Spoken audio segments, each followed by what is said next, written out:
তৃণমূলের মুখপাত্র দেবাংশু তিনি আজ একটি ভিডিও পোস্ট করেছেন, যেখানে ভারতীয় এয়ারফোর্স এবং ভারতীয় সেনাকে তিনি স্যালুট জানিয়েছেন। কেন? গতকাল ভারতীয় এয়ারফোর্স আর ভারতীয় সেনা পাকিস্তানের ঘরের ভিতরে ঢুকে 9টি জঙ্গি আস্তানা ধ্বংস করে বেরিয়ে আসে। ভারতীয় এয়ারফোর্স আর ভারতীয় সেনার এই বীরত্ব, এই সাহসকে স্যালুট জানিয়েছেন দেবাংশু। দেবাংশুকে আমার তরফ থেকে স্যালুট সত্যটা বলার জন্য। এবং দেবাংশু আরও বলেছেন, এবং অবশেষে দেবাংশু স্বীকার করলেন যে কাশ্মীর পেহেলগাঁওয়ে ধর্ম জিজ্ঞাসা করে হত্যা করা হয়েছে। দেবাংশু, তোমাকে অনেক ধন্যবাদ। অবশেষে তুমি সত্যটা স্বীকার করলে। পাকিস্তানকে স্পষ্ট করে জানিয়ে দিলেন যে পাকিস্তানের হিম্মত নেই ভারতকে সরাসরি অ্যাটাক করা। ভারতকে পাকিস্তান কোনো দিন সরাসরি অ্যাটাক করার ক্ষমতা রাখে না। 1971 সালে ইন্দিরা গান্ধীর হাত ধরে পাকিস্তানকে সবচেয়ে বড় পরাজয় ভারত সরকার উপহার দিয়েছিলেন।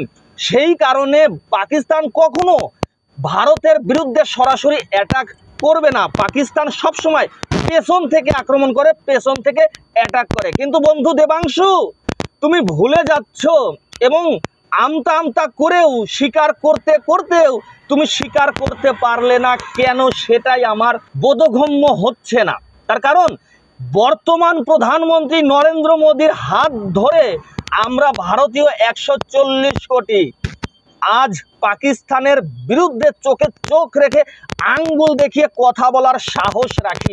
এবং একাধিকবার আমরা পাকিস্তানের সার্জিক্যাল স্ট্রাইক করেছি, আমরা এয়ার স্ট্রাইক করেছি, আমরা পাকিস্তানের ভিতরে মিসাইল নিক্ষেপ করেছি। বন্ধু, তুমি ইন্দিরা গান্ধীকে ক্রেডিট দিলে, ঠিক আছে, ইন্দিরা গান্ধীর ক্রেডিট পাওয়ার যোগ্য, কিন্তু নরেন্দ্র মোদীকে কেন তুমি ক্রেডিট দিতে পারলে না?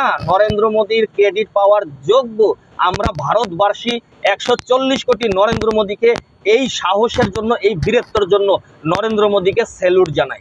তবে দেবাংশু, তুমি যতটুকু তোমার 9 মিনিটের ভিডিওতে যতটুকু বলেছো, ঠিক বলেছো, সত্য বলেছো। তোমার এই রাজনীতির থেকে একটু দূরে সরে এসে এই সত্য কথা বলা এবং এইভাবে অন্যায়ের বিরুদ্ধে প্রতিবাদ করা ভারত সরকারকে সবার সামনে প্রেজেন্টেশন করছো তুমি। তোমাকে আমি স্যালুট জানাই। আমি স্যালুট জানাই ভারতীয় এয়ারফোর্স, ভারতীয় সেনাবাহিনীকে আমার সহস্র কোটি প্রণাম এবং স্যালুট। জয় হিন্দ।